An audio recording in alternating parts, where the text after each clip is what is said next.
Hello guys, तो क्या हाल चाल है आपका। I hope you all are doing well. तो गाइस, वीडियो स्टार्ट करने से पहले मैं आप सबसे एक रिक्वेस्ट करना चाहूँगा। प्लीज़ मेरे चैनल को सब्सक्राइब कर लो और साथ वाला बेल आइकन भी दबा दो, क्योंकि आने वाले टाइम में मैं बहुत अच्छा कंटेंट लाने वाला हूँ।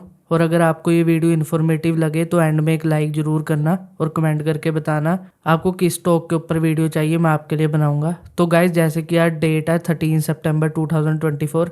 आज हमने देखा सुबह से ही मार्केट काफ़ी स्ट्रगल कर रही थी, थोड़ी साइड बेस कह सकते हैं हम। और एंड में मार्केट ने 0.13% नीचे आके क्लोजिंग दी। तो गाइज, आज मार्केट के रिलेटेड कुछ नए अपडेट्स आए हैं। जैसे कि फर्स्ट अपडेट है जो कि सेबी की चीफ है, उनकी तरफ से क्लैरिफिकेशन आ चुकी है। जैसे कि आप यहाँ पे देख सकते हो, द इकोनॉमिक टाइम की वेबसाइट पे है। और ये अपडेट मार्केट क्लोज होने के बाद आई है आज सितंबर 13 2024 3:42 की अपडेट है।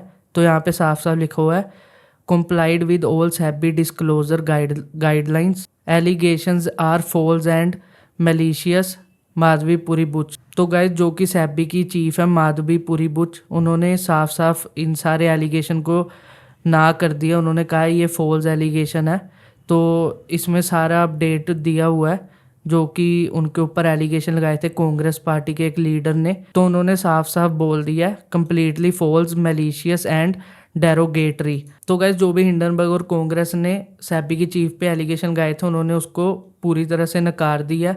और गाइज, इसी के साथ साथ माधवीपुरी बुच पे एक और न्यूज़ आई है जो कि आप देख सकते हो 13 सितंबर 2024 दोपहर को 12:55 में आई है। टीएमसी, जो कि आपको पता होगा तृणमूल कांग्रेस, जो कि बंगाल की रीजनल पार्टी है। तो मैं आपको पढ़ के सुना देता हूँ क्या न्यूज़ है। TMC Mahua Moitra files Lokpal complaint against SEBI's Madhabi Buch alleging improprietary quid pro quo agree arrangement. तो गाइज, ये एक तरह का अरेंजमेंट है जो मैं आपको इसका मतलब भी बता देता हूँ। ये मैंने सर्च करके रखा हुआ है। एन एग्रीमेंट बिटवीन 2 और more parties in which there is a reciprocal exchange of good and service. तो गाइज, ये एक एग्रीमेंट होता है 2 या 3 पार्टीज के बीच में, जहाँ पे वो गुड एंड सर्विस को एक्सचेंज करते हैं। तो उन्होंने बताया कि इम अप्रोप्रिएट अरेंजमेंट किया था इसके लिए। तो इसके लिए जो टीएमसी की लीडर है, उन्होंने लोकपाल में कंप्लेंट भी फाइल की है सेबी की चीफ के अगेंस्ट। तो आपको मैंने ये मोटा मोटा बता दिया। इस टाइम सेबी की चीफ के ऊपर बहुत ज़्यादा एलिगेशन लग रहे हैं, बहुत ज़्यादा प्रॉब्लम क्रिएट की जा रही है, चाहे वो नेशनल लेवल पे हो और चाहे वो इंटरनेशनल लेवल पे हो। तो इसी के साथ हम चलते हैं अपनी नेक्स्ट अपडेट के ऊपर, जो कि पीएसयू स्टॉक्स के ऊपर है। तो गाइस, पीएसयू स्टॉक्स का पहले ही बहुत बुरा टाइम चल रहा है और यहाँ पे वो कहते हैं ना, आग में घी डालना, वो वाला काम किया इस ब्रोकर ने। तो आप देख सकते हो सीएनबीसी की न्यूज़ है, ये एक आर्टिकल जो कि 13 सितंबर 2024 3:18 पे आया है।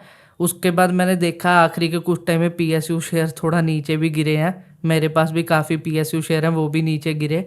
पीएसयू स्टॉक में नीड टू फॉल फर्दर से दिस चार्टिस्ट एक्सप्लेन वाई। तो एक चार्टिस्ट है, मतलब जो चार्ट वगैरह देखते हैं और एनालिस्ट करते हैं स्टॉक्स वगैरह को। तो उन्होंने कहा है पीएसयू स्टॉक को और ज़्यादा गिरना चाहिए आगे।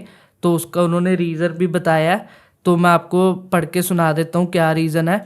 India state run companies after a stellar run in the first few month of the year appear to have run out of steam after the index made recent top on August 1। तो guys, इन्होंने ये बताया जो PSU है, पिछले जो कुछ महीने थे इस साल के, जो स्टार्टिंग वाले महीने थे, उसमें बहुत ज़्यादा मूव किए। तो यहाँ पर इन्होंने बताया पीएसयू इंडेक्स है वो 1.7% डिक्लाइन हो चुका है अगस्त के महीने में, और अभी तक 5% हो चुका है सितंबर के महीने में। तो ऑलमोस्ट 6.7% पीएसयू सेक्टर है जो सा इंडेक्स है वो गिर चुका है, जिसका इम्पैक्ट हमें पीएसयू में देखने को भी मिल रहा है। पीएसयू का कोई भी शेयर उठा के देख लो, सभी अपनी टॉप वैल्यू से बहुत नीचे आ चुके हैं, चाहे रेडा हो, चाहे रैको हो, चाहे पीएफसी हो, चाहे हुडको हो, कोई भी शेयर उठा लो, सभी बहुत नीचे आ चुके हैं।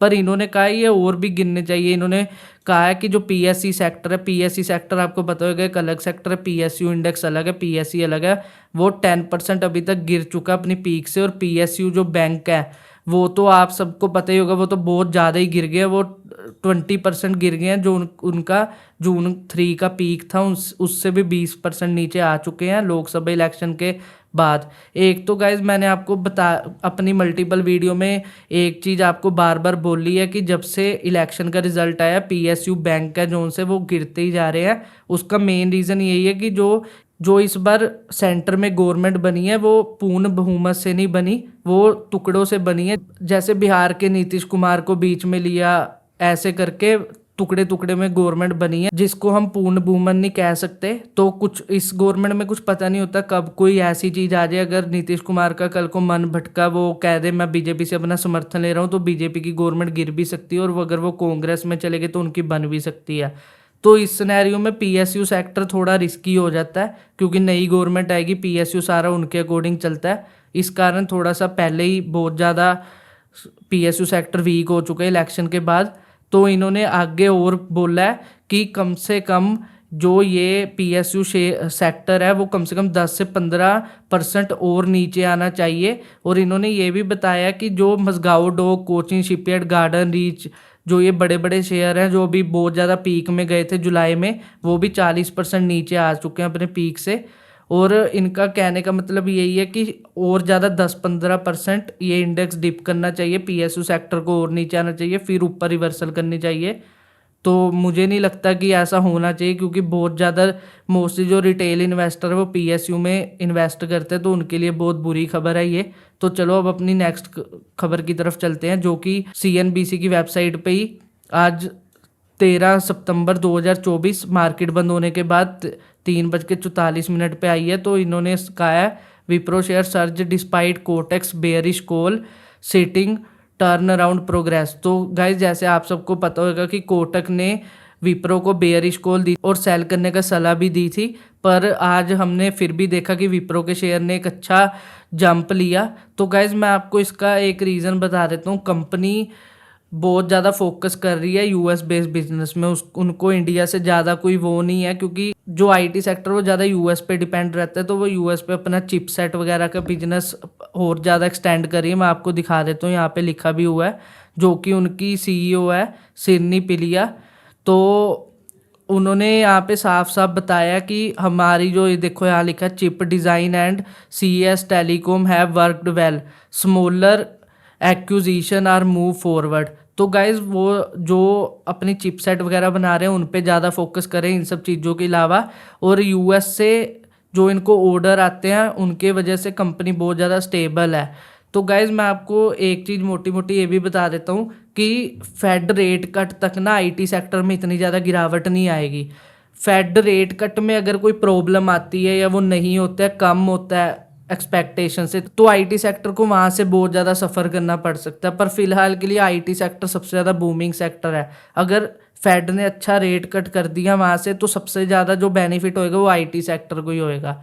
तो आप इस बात को एक ध्यान में रखें और बिना किसी सोचे समझे कोई एडिशन मत लें कि इसने डिग्रेड कर दिया तो गिर जाएगा, इसने कर दिया, ये कुछ नहीं होता। कंपनी में खुद में भी दम होना चाहिए, कहीं नहीं जाती कंपनी। तो गाइस आज की वीडियो में बस यही था। मैं आपसे रिक्वेस्ट करूंगा मेरे चैनल को सब्सक्राइब कर लो, क्योंकि स्टॉक मार्केट से रिलेटेड सारी लेटेस्ट न्यूज़ मैं सबसे पहले लेके आता हूँ। और साथ वाला बेल आइकन भी दबा लो, क्योंकि मैं बहुत जल्दी जल्दी अच्छा कंटेंट लाने वाला हूँ। अगर आपको वीडियो अच्छी लगी तो लाइक ज़रूर करना और कमेंट करके बताना आपको किस शेयर पे वीडियो चाहिए, मैं आपके लिए बनाऊँगा। तब तक के लिए बाय, जय श्री राम।